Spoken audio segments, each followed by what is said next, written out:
questo documento dove sostanzialmente si chiede alla collega, nel massimo rispetto della sua libertà di coscienza che nessuno contesta, di valutare l'opportunità in alcuni ruoli monocratici dove siamo designati per rappresentare non solo il nostro partito, ma tutto quello che è quel pezzo di arco istituzionale delle minoranze, di valutare insomma nella sua coscienza di considerare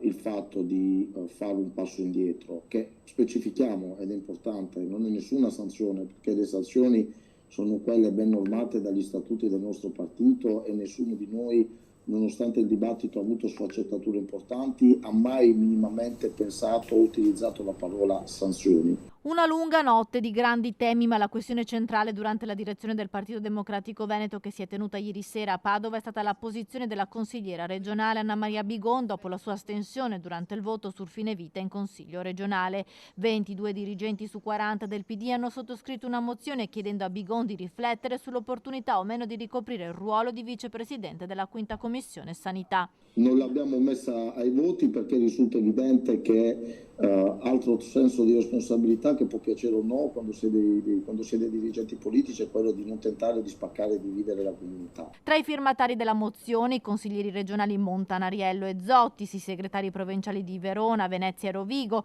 i deputati Andrea Crisanti e Rachele Scarpa. Resta ferma la libertà di coscienza che caratterizza il PD, il pluralismo, ribadiscono i firmatari, è garantito. Nessuno mette in dubbio il pluralismo del nostro partito, che è anzi l'essenza del nostro partito, nessuno mette in dubbio le libertà di coscienza,